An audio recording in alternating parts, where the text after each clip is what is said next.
That's a really interesting whole thing of like running a business where you don't own anything. You know, that they don't control their content, but yet they get you hooked. You know, the idea of Airbnb doesn't own a property, Uber doesn't own a car. Those are really interesting business models in themselves. But like the fact that we are addicted to content and Meta, TikTok, LinkedIn doesn't own the content necessarily. Welcome back to the High Ticket Systems podcast. Everyone, please welcome the one and only Perryn Olson. Perryn, how you doing, my friend? Good to have you. See you, Jordan. So, and I am the one and only Perryn Olson. I'm probably one of the few people that can actually say that. So, Actually, yeah. I've That, looked that, it up. I'm the only Perryn Olson on Google, so I think I'm the only one. So, no, definitely, definitely. That's super badass, my friend. Now, for those of us that do not know the name yet or the brand just yet, can you please tell us like what you do and who you guys serve at the highest level? yeah. So I'm a fractional chief marketing officer, CMO at Alt CMO, and we specialize in marketing and growing construction companies. Everything from general contractors, trade contractors, even construction tech. We have another CMO team that's more on the talent acquisition side of that, and then even construction materials. So kind of anything that's revolving around that construction industry, we've worked in. I've been in this industry for 20 years. It's just a lot of great people, and they need a lot of help on the marketing strategy, particularly in leadership. There's a void in the upper end of marketing leadership and construction. How did you first manage to get into marketing for construction? I know it's been 20 years, but I guess Yeah, think back in no, time. it's clear as day, man. It's a random referral 20 years ago from an IT firm who actually I went and worked at for about 5 years. Um, they two Oh wow. clients they referred to me back in '05, and then it kind of grew, and then the boss, the owner of my firm, I was at the agency I was at the time, went to a conference, talked about niche marketing, and we started kind of like looking around. What do we like? What do we don't like? And really like construction. I had about I don't know, 6, 7 clients already in it. Really didn't like working with doctors and lawyers, so we got rid of them and just started niching down. And so I was just kind of took it as a career opportunity. I was in my mid 20s. I was like, okay, I could get there faster, essentially that, and just try to learn everything I could about the industry. Started reading engineering engineering news and reports and other construction publications. Got certified as a construction marketer in 2 different groups. Got heavily involved in a group called SMPS, which is specific to the architect, engineering, construction, marketing, and business development community. Been heavily involved in that now for nearly 20 years. I got my certification in that years ago and became a fellow in that organization a couple years ago. So it's just it's one of the things kind of took an opportunity and then just seized the day. And now looking back, I've learned a lot, still learning. I was at a conference just a couple of days ago and still learning things and still sharing. It's there's so much to learn and do, especially now. It's the world is changing in the world of marketing every day now. So I feel like marketers are really on the front lines of business, you know, I whether it's I tactics, wouldn't have said marketing. that a few years ago. No, I totally would disagree with you a few years ago, especially in construction. Like it's almost like we're put in a cave and like, in construction marketing, a lot of times it means proposals and that shift is transforming. But yeah, we're definitely now getting at the seat at the table and helping shape the brands and having conversations of like, how do we show up in AI? And AI is actually opening up all of those questions where, you know, 2 years ago, most construction executives didn't give a shit about SEO. They were just like, been there, done that. Nobody looks for us on a website, which is completely wrong. And I have plenty of stats to show them that. But now they're like, how do I show up in ChatGPT? I asked ChatGPT, about who would you recommend and named like their client, their service, their market, and they're like, we weren't there. And I'm like, how do we get there? I'm like, one, we need to do SEO. Two, we need to do PR. Three, we actually need to do something right. Like, there's a lot of good things we need to do, but we need to take a step back and actually do good SEO to start showing up in all these AI tools. It's a moving target, but it's answering. I feel like ChatGPT is a more authentic result than Google. You can kind of spam your way and get up to Google, but if you're doing the good things, being an industry leader, the AI tools are definitely going to get you up there. I've actually heard that. I think basically you can pay money to be at the top of Google, Yeah.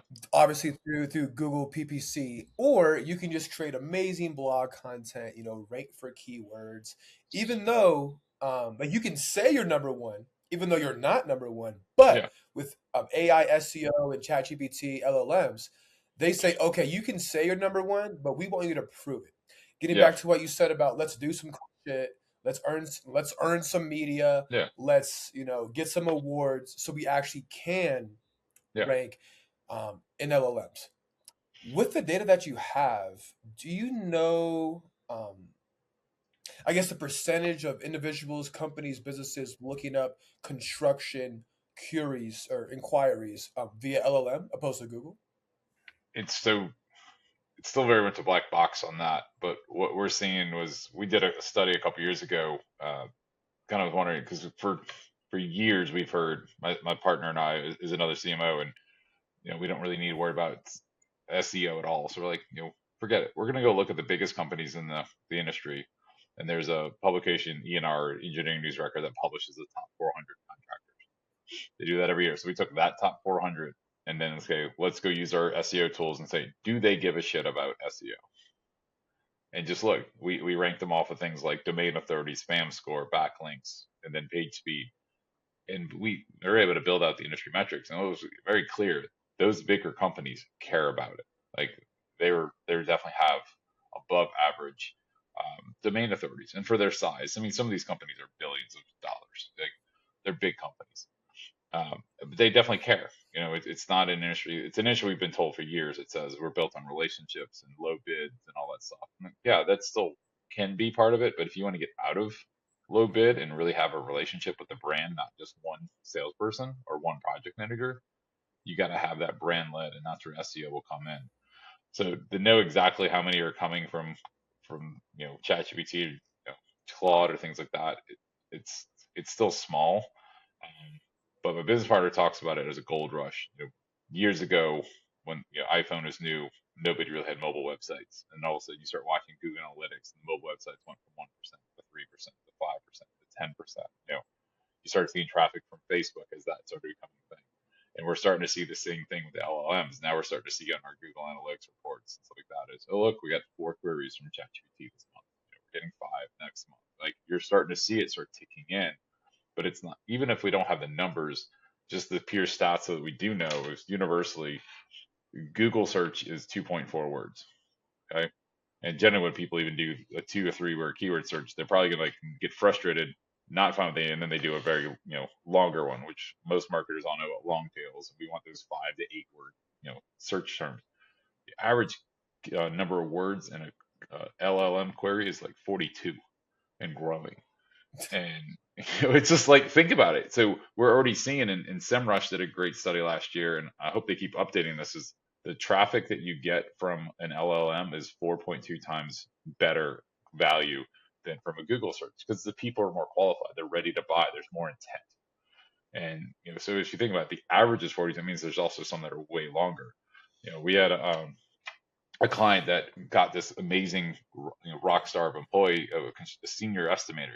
In construction, the estimators is a really critical spot because it needs a lot of experience. It's kind of a thankless job. It's one that's retiring at one of the fastest rates. So they've been looking for this one job. They spent a lot of money on recruiters. They spent a lot of money on all the job boards and all. And they got this one guy, and they asked him, "Hey, how'd you find us?" He goes, I put like a page and a half query into ChatGPT, and you guys got shortlisted, contacted you, interviewed, and all went well." So they even asked him, "Can you show it?" And it's huge. It's like he asked, he was moving from one market to the other for his wife's job, and he says, "I want to be in this area, this far from a neighborhood we're going to be in. I'm looking for an electrical contractor that meets this criteria," and he listed out all kinds of stuff. But look, when he got there, he was happy. He was shortlisted. It wasn't this, let me put job board and research, like, and he spent I don't know, a couple hours probably doing all that versus weeks potentially of finding it. And I think it's just a different way we look at things. I've now spent more time writing content. I spent more time even buying things. I bought the monitor that I'm looking at you on right now a couple months ago, and I probably spent an hour on ChatGPT trying to find the perfect monitor. But I gave it all these parameters that I'm doing. Look, I'm a fractional CMO. I sit at my desk all the time. I'm using a web camera. Like, I need something that I'm used to going from 2 screens to a wide curve screen. Like, how much of a curve do I need? Like, all these things I'm asking it. But man, when I found that thing, I hit purchase. As long as it showed up and it wasn't broken, no buyer's remorse. Like, just 100%. It's like, as soon as I put it up, I've been happy ever since because I did the work. I did way more work than I would have done before. Before I would have gone like Amazon or Best Buy and looked around and I hope this one works, and yeah, I would have been doubting myself, but I know this one I was the right purchase because I did the homework.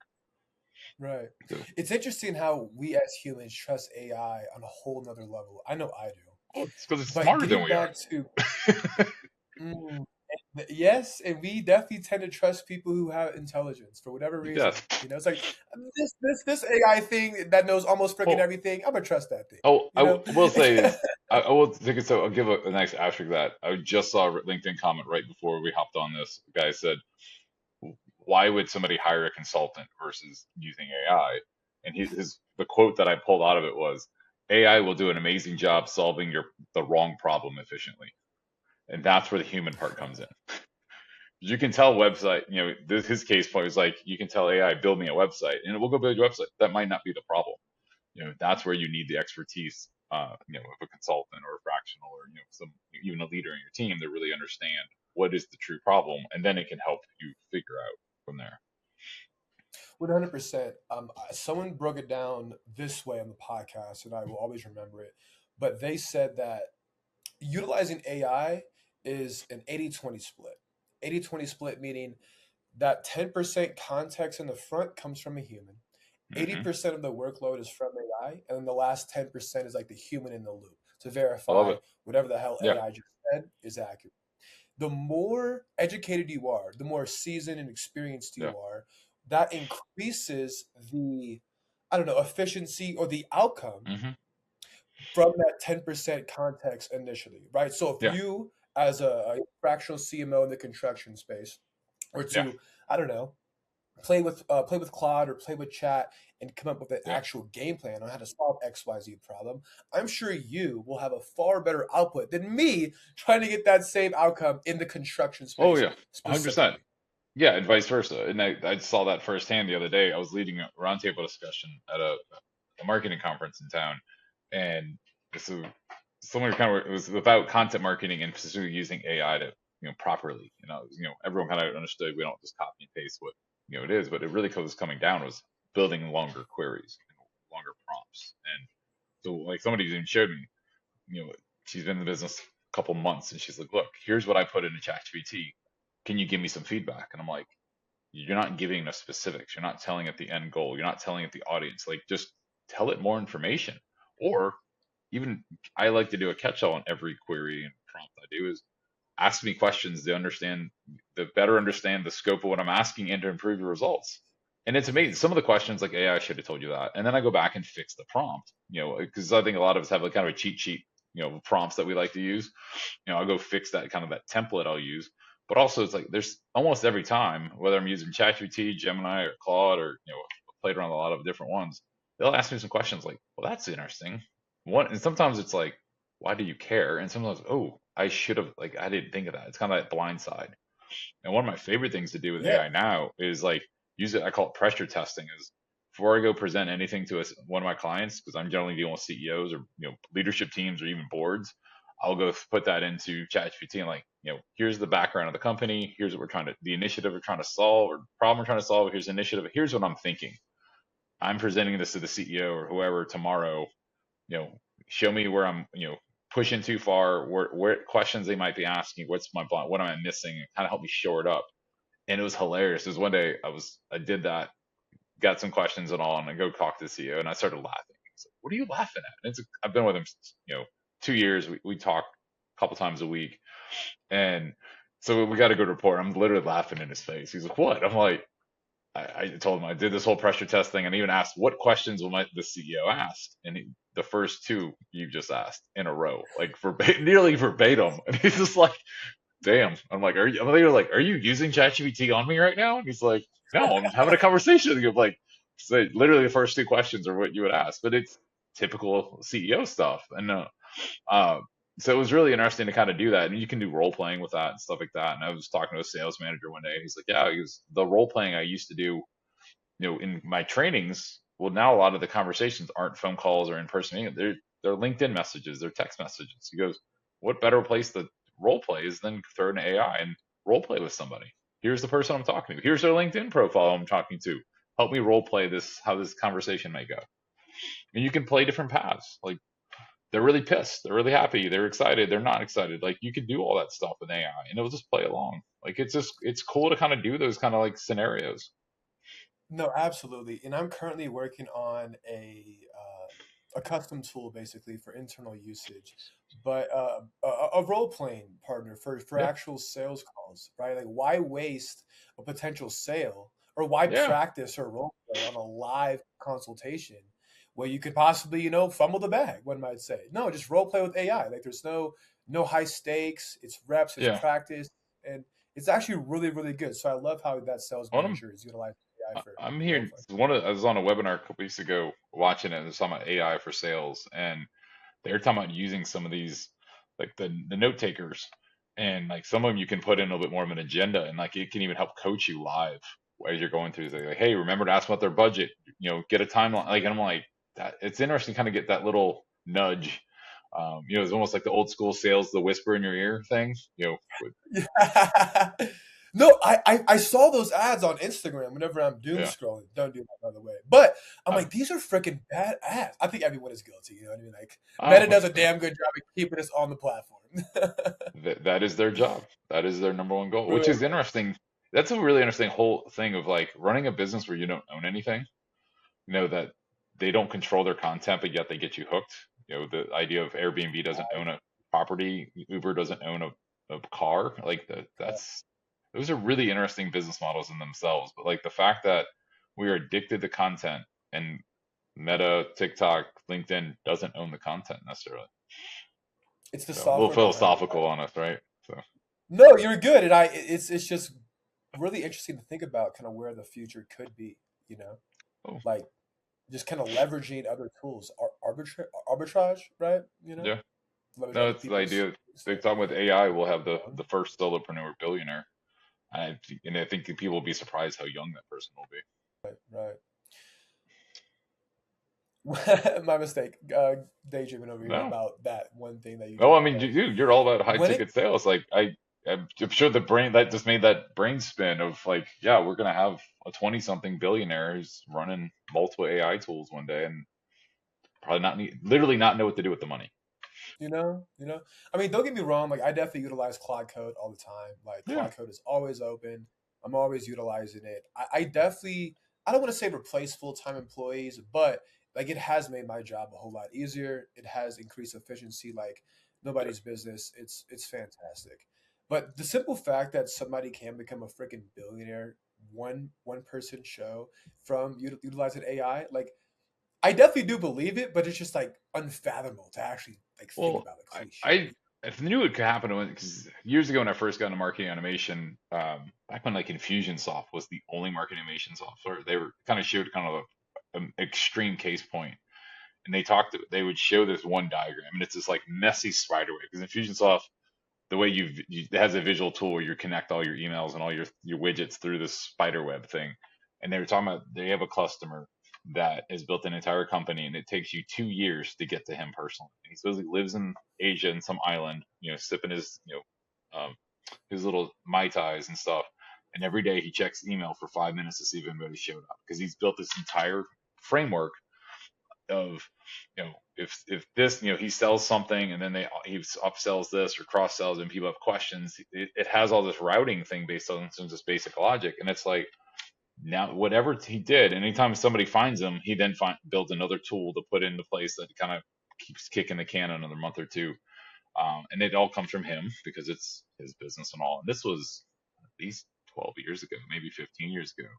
But that was without AI logic. I mean, he could probably build that in a day now, AI logic. What spent him months, and he was literally living on good life with a one person company on autopilot, and he just literally spent five. So that's what they said. He spends 5 minutes every day checking email to see, and then he'll go spend an hour or two fixing whatever he's got to do to continue to push out the deal, and he just makes the money. He lives in a country that the dollar was a little stronger, and living a good life. It's No, like, that's but super interesting. yeah, put in the work though. Oh, no, for sure, for sure. When you are working with, construction companies, in what areas do you utilize AI? Obviously for content and SEO, but maybe do you utilize AI in any other way or platform? Um, I've been using one of the things I like AI is not just the efficiency, but the expanded personalization. A lot of most of my clients have multiple markets they serve or even sub markets.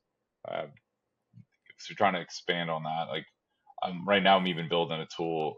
One of my CEOs is more on the tech side, and he was at a conference, and somebody showed him this AI tool that can build like flyers on demand. And I was like, yeah, we totally knew that because they've got three main product or service lines with each some multiple product lines underneath, and then they have four verticals, and we want to go sub verticals on some of the like it just we could easily build out 100 flyers in their library. And a lot of it would be, the 80-20 rule that 80% of it would be the same, but it's like, man, if we could just build a tool that would spit that out for the sales team, it'd be amazing. Um, but I think that's where AI can be really cool is about just building out a more personalized approach for our customers and buyers and things like that. So that's where I'm trying to, and even just consistency. Um, Marketing is getting wider and wider and harder to do. So just little things of like the brand standards of how do we use certain words? Do we is multifamily hyphenated? Is it one word? Is it uppercase? Like just those little things that can throw off content. Like and it's one of those annoying things that you can't pull. Or um, it's one of the issues with also having structure. You're always trying to look for relevant for work. You get a new project. Hey, this is really exciting. It's a good opportunity. How can we show a client the most relevant work we have? In the past, it's been like, let's look at the Excel spreadsheet of projects we've done and see if we can brainstorm a few. Now you can literally dump in 50, 100 years of work, assume you've got history and all that, and just say, here, find me what's relevant. Right. And some of these you still got to get creative. Like, data centers are a big opportunity for a lot of contractors. And I've got a client the other day who was like, hey, we were being asked to do like a private data center, not one of the big mega ones for like Meta, Google, but like a smaller one for a company they want to build. And they like, what data center experience? It's been no data center experience. So we're like, so we had to reverse engineer. Okay, what makes a data center unique? What makes that special? What are the concerns that somebody who's building a center has? So we broke it down to like 5 criteria, and then we built a matrix of projects that fit that. So like this client in particular has a lot of work in industrial laboratories. So like very critical fine tuning, like things that have to be like 5 decimals, measurement accurate. That's all very important in an industrial lab. Well, if you can build that, you can probably build a data center. They got to deal with massive amount of cooling, work on busy sites. Like we figured out all these things. They got to be in the middle of nowheres. So we found out, what projects were in the middle of nowhere. So we built all that out, and we started doing memory. Then, like, guys, let's just dig in. So we were using AI tools. So we started just asking, like, hey, what projects are in rural areas? What projects are over the square foot? What projects mention complicated mechanical projects? So we were able to go from a list of like two or three for each category to like 10. So it just made us a lot better and stronger because we're going off of memory essentially. And I also got in that team, we've got two new people in the marketing seat, well, one marketer, one proposal. So like they don't have the institutional knowledge. So that's the other thing AI can really help is just maintain institutional knowledge between you because everyone's eventually gonna quit, get fired, get hurt, or die. Like there's just or retire. Like inevitable, somebody's gonna leave. So you can't rely on institutional knowledge, and that's a huge issue that the construction industry is trying to resolve. Like I've got some clients that are like just constantly interviewing superintendents and foremen and things like that. The guys that are in the field, the women that are in the field that are about to retire. And they're like, just tell us the stories of these projects. Tell us these challenges. Go through these things, how you solved it. And they're just trying to capture that institutional knowledge that's about to walk out. What you said about personalization and how you utilize AI, to be candid, that's essentially exactly what we do from an agency perspective Awesome. is we basically run cold email. But I think what separates us is it's hyper like the initial outbound email is hyper personalized to their ICP, what they sell. We Yeah. also like enrich their data with 10 different layers, right? So it's the recipient of these emails like how the hell do they know that? Like, that was really good. Like they obviously researched Yeah. my company. But fucking Yeah. AI did all of that. The second thing is drafting a personalized like deliverable or a personalized lead Yeah. magnet. So opposed to asking for time in our outbound messages, we say, hey, here's a personalized free thing that's valuable that I know you want. Do you want me to send Yeah. it over? And most Yeah. of the time they're like, yeah, send it over. Cool. Yeah. Well, essentially what this does is like it allows you to build trust before Hmm. trying to sell, and it also allows you to showcase your expertise to also Yeah. build that trust. That's how we use AI internally. It's super freaking badass. And then Yeah. in regards to like storing memory, right? Yeah. it because you said with people, they leave the company, I have to train somebody else, and it takes time because like they have to read the SOP docs, whatever the case is. But Yeah, if you have all this stored within AI, within some LLM, like yeah, this new hire can just plug into the system and be ready to go. oh, Like yeah, the ramp up time. There we go. The ramp up time between freaking correct. hiring and I'm know what the hell I'm doing can be condensed, which saves businesses obviously time and money. Oh yeah, I mean, you talk to most CEOs been around a long while, they'll say, and a new employee takes almost a year to become profitable. I mean, that's scary. I mean, they can be Yeah. satisfactory maybe in a month or two, but to be truly profitable, it's like then I'm always like, then why don't you give a shit about your people that are on the team? Why do you give new hire bonuses? There's kind of a flip side of that too. If you really want to keep people, but what I'm also seeing going to SOPs is it's kind of a sore subject. I've been seeing a lot of people develop these really long SOPs in AI, and nobody can follow them because they're so long, Mm. they're so detailed. The only thing that can really follow them is other AI. So it's you almost have to keep going back to that as a resource. So I've been trying to get Solidify like, look, who's following this? Is this intended to train the AI? Like, if the big brand standards thing that we're just going to run things through, or we built a widget on our website that you can drop a photo of a construction site. It'll go through the entire OSHA handbook and make sure there's no OSHA violations. That's a huge thing. I'm not expecting a human to go through on all that stuff. Or is this something Right. for humans? If it's for humans, then you need to make like a cheat sheet. Um, and you can have AI still do that, but it's just crazy of like sometimes AI is giving us too much information.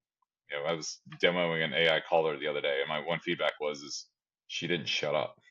Like she would just keep talking and talking. I'm like, there's no human would do that, and she also never said. So it was like that was a telltale sign. It was like Right. if I would have called this not knowing it was a demo, probably would have followed along that it was a nice person on the phone and stuff, but she was just a little too thorough. It's kind of like, back in school when Too perfect. teacher asked a question that one kid asked, responds for like 5 minutes, and you're like, it was a yes or no question. That's what this AI tool was doing. So I was talking to the person that was selling the tool, and they're like, oh, we can tailor that. We can make them much shorter answers. That's what that client, the demo for the client wanted. Okay. Um, but I was like, damn, that was when I could cut her off and she would Were you, respond. out of curiosity, were you demoing that for like on behalf of your clients or just because you were curious As for a on client, behalf of your clients? we had a couple use cases for a client. One of my clients does roofing and siding, and um, Oh, nice. when they get a hailstorm, it's kind of a how do you get out there? And so this we have a really small sales team compared to some of our competitors. Like we have three salespeople, some of our competitors have 30. So how do we get the market faster? So we have the data we can pull, and all the companies have kind of the data. They have these tools that can tell them where the hail hit. But it's okay. How do we get in front of these people just to ask about appointment setting and things like that? So that's what we're kind of use is how do we get AI to essentially comb through a list of 500, 5,000 people and just get to the market faster. Um, and now we're looking at kind of some other use cases out of it, but that was really what was starting. It was just, how do we just purely get burned through, hundreds of phone calls an hour? No, for sure, for sure. It's a great way to reach back out to leads, right? Was this pure Yeah. cold calling or like did they opt in at one point in time for a new roof? That's where we're trying to figure out how far do we want to go. We know that we can already scrub if they're not on the do not call list, but this would be more of a cold outbound. And sometimes even just could we do in kind of a softer sell? It was like, hey, based on our record, you were affected by the hailstorm. Is that true? Instead of like press one for yes, and make it feel very automated and consider human. Okay, yes, you get hail damage or you're unsure. Can I send out Jordan to go check out your roof and he's available tomorrow and he'll be in your area, things like that. And what's interesting is it also For I was kind of concerned about like travel time, but like the AI can also figure out, okay, I'm talking to you in your neighborhood and I'm over here in this neighborhood and there's a 20-minute drive between them. Like, can you put another appointment that's closer by? Because hailstorms are very localized. It might come through a whole city, but certain neighborhoods get pounded, and the neighborhood, a block over doesn't get hit at all. So that was the other thing. It was just kind of, could we even use this just to essentially clean up the data, just to ask people about that? So there's no, a lot for of different use sure. cases for it. That you want to still be authentic. I mean, I think that's the big thing with AI, whether you're writing content or using voice. We've got some clients that are using AI avatars to push out their content because we feel like that's a better way to help display where they are. But we're calling it an AI. Like we're not trying to hide the fact that it's an AI tool.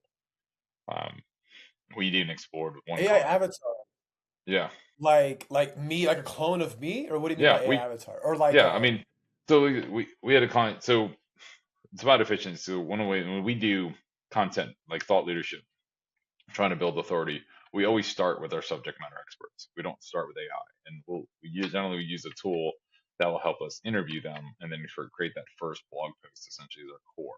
And then from there, we can use AI to essentially recycle and repurpose it through Facebook, Meta, TikTok, LinkedIn, all that stuff.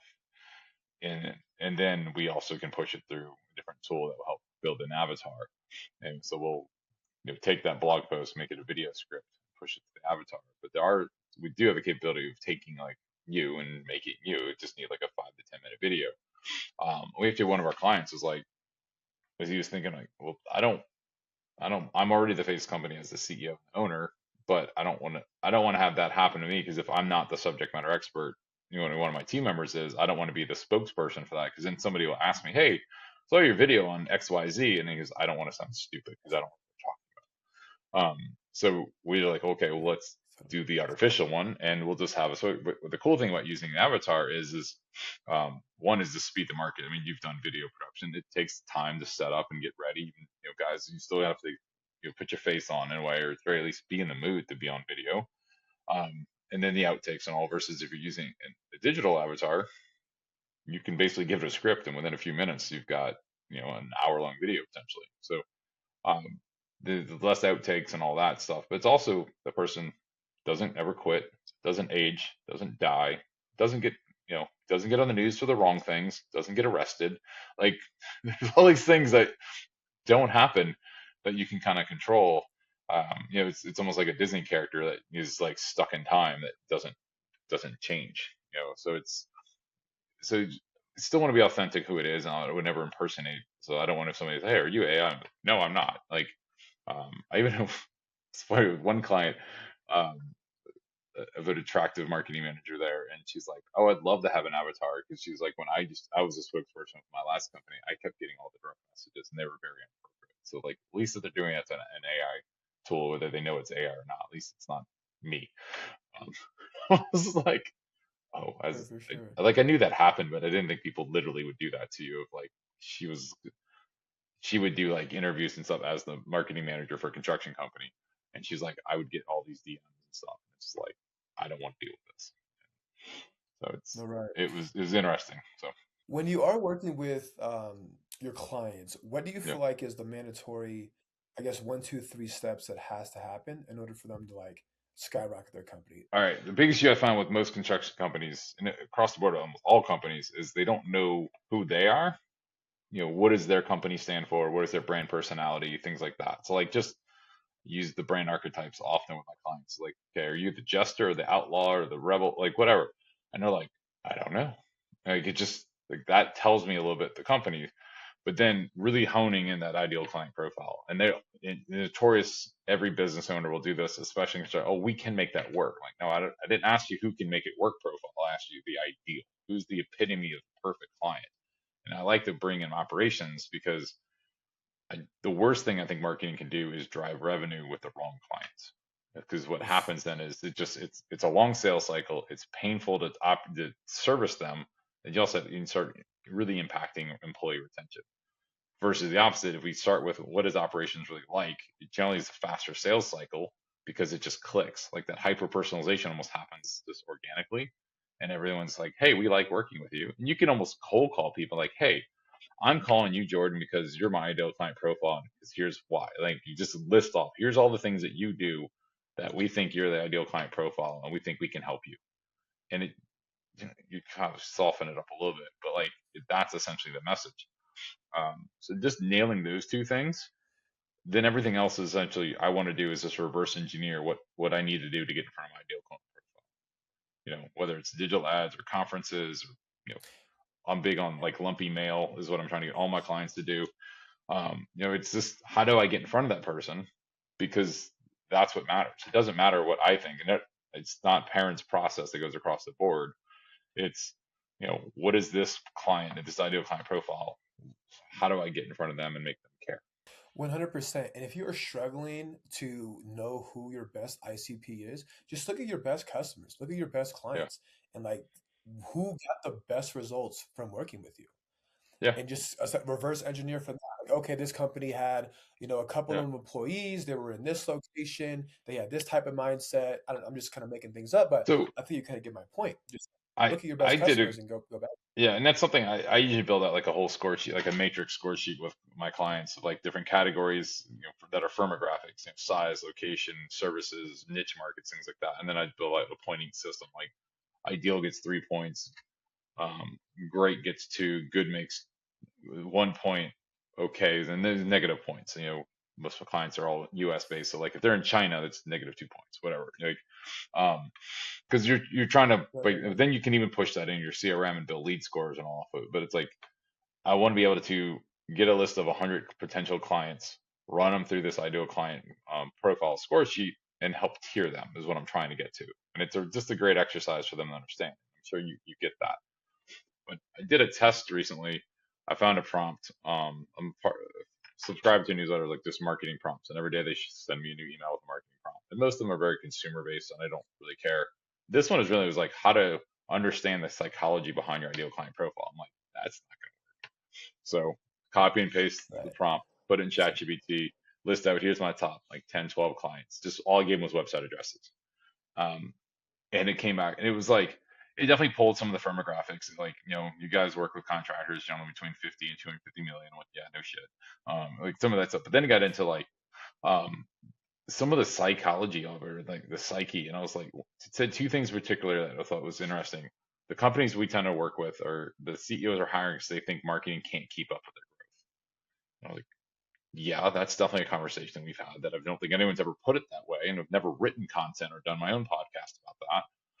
The other thing that was interesting was they're winning, but they think they should be winning more. And I'm like, that's really interesting. It's like this athlete who's like good, but they know they can be like great. That's why they hired they switched coaches. That coach got them to be good, but now they want to switch to a different coach because they want to be great. And it's like the kind of that Kobe Bryant Black Mamba thing. And it's like, ooh, that's powerful. And it's interesting. I went and asked a few of my clients. I'm like, hey, I'm spot checking. Is this? And one of them was like 100%. That's why we hired you. I'm like, sweet. Like just, I was like, I mean, it gave me a bunch of other stuff, but there was like those two lines, and like we hired a new business developer for ourselves, and I was like, I sent her that like, hey, here's the firmographics, all this stuff keep looking for. These are the two things I want you to talk to people about. And she started using it, and she's like, man, the conversation is totally shit. We put it in our cold emails. Like the cold emails, like, hey, you concerned about marketing not keeping up with your growth? I mean, as a construction CEO, there's only two answers: yes or no. Like no, I'm not concerned about that because I don't exactly, really care about exactly, marketing. exactly. Marketing's whatever. Or like, yes, I'm highly concerned. You're like, how the hell are you going to help me with that? And then they understand what we do. So that was really interesting tool of like, it gave us a very objective way to do it. And I shared that with a friend the other day, and she's like, how the hell did it know that? I'm like, I don't know. Sometimes I don't want to know how AI works. I just want to know there. Look, there was a couple things that were I don't think it was right at all, and that goes back to your 80/20. I put in the 10% of the exact clients I was looking for, not all my clients, just my best clients, and then that last 10% I was going back and looking, okay, this is really good stuff. That's stupid, um, but um, but yeah, it's interesting that to get that objectiveness sometimes for AI. But the band honing your ICP is Absolutely. the most important thing for anyone. And um, I've had clients ask me, hey, do we need to build a new company? Do we need to um, do an acquisition and stuff? And sometimes like, no, is if our ICPs are the same, no, it all goes into the same brand. Or if it's completely different, then yeah, we might need to split the company. I see. Okay. Okay, that would definitely make sense, right? Because then your messaging has to change. If Yeah, you have two completely different buying personas or ICPs, yeah, one, if you have message for A yeah. ICP, message B is not going to Can work. we? Or for ICP Yeah, B, message A, it's not going to work. So I yeah. definitely understand why he would ask, should we split up And, the company? and you figure everyone has already got two audiences. You have your client audience and your employee audience. Even you could go even further, your potential employee and your current employee. Like you already have two I audiences just heard going to your website. Like, and that's a big issue I think a lot of people are missing the boat on is just internal marketing. But, you know, so then you start really wondering, and I've got a large contractor, 600 employees, and we're talking about reorganizing the company because they're just like, it feels like things are not they're just like grinding inside the company. Like there's just some things aren't working, and I've been there for 2 years. I'm like, we've always had this issue of like, how do you promote the different service lines? There's 6 different business units, so it was interesting. The leadership team is going down one path of like trying to reorg the company, and I've been presenting this other path of like how to make this easier to essentially break the company into 2 or 3 based on ideal client profile. And we were running in parallel, and then like kind of compared notes. I'm like, it's the exact same thing. So they're trying to deal with some other like mechanics of how they do it because different locations, different personalities and stuff internally they got to work through. And I'm like, okay, we're gonna split this website into 2. This website gets merged back into the other one, and like how that's all gonna fit. And like by the end of the year, we're gonna have 2 very distinct companies, but it's gonna talk to those audiences so much better, and just people are gonna understand what they do. Like 'cause that's one of the biggest issues. People just don't understand. What do you guys do? They do so many things, and if we can break it into 2, Mhm. we do this for that industry, and we do this for that industry. And I'm being vague on purpose just to protect their own privacy, but yeah, it was literally we're building out 2 large brands based on their ideal client profile. No, absolutely. And then, Perryn, I do wish we had more time. Maybe like one or two more questions for you. Yeah, First one is looking back over your 20-year career in construction. I mean, what's one piece of advice that you would give your younger self to accelerate the growth? stay authentic. That's the big thing. I think is just stay who you are and just dive in. When I first got into construction, it was kind of like it was imposter syndrome because I never worked in construction.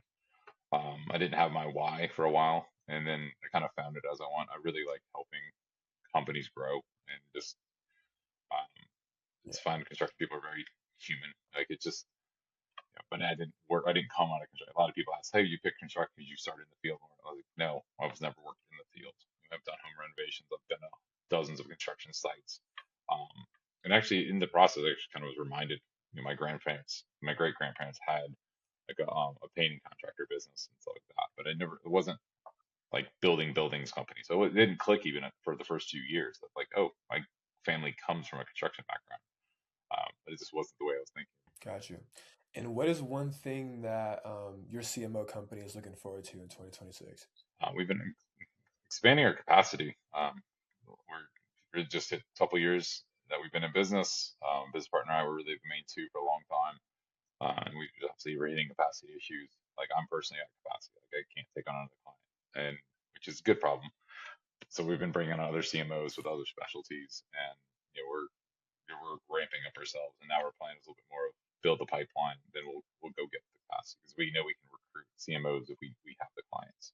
Versus in the past, it was always this chicken or the egg. So we think we figured that out now. We're gonna build the egg first and then find the chickens and go from there. So that's we're really that's exciting now. Is it's we feel like we have control. Our goal is to be 12, 15, 20 fractional CMOs across mostly the AEC industry, but even just professional services. So we'll expand out a little bit more and be able to really help. We think this fractional model is really powerful for companies. It's great lifestyle for our CMOs. It helps us diversify our revenue. So there's a lot of win-wins. I've got a new client that their core value is win-win-win, and I just feel like that's what we're doing with this model. I like that. Win, win, win. Let's see. And where can they find you, my friend? On social media, website, etc. Yeah, so I'm pretty easy to find just on LinkedIn. I'm Perryn. You just spell my name right with the Y, and you'll find me. And then altcmo.net. Perfect. Perfect. Well, thanks for hopping on, my man. You're Yeah, obviously clearly knowledgeable in the construction space and just marketing in general. Obviously, AI as well. You were dropping some serious yeah. gems on how we can use it more efficiently. So thank you so much for coming on, brother. No, I appreciate the invite. It was a great conversation, Jordan. Audience, we love you. We'll talk to you soon.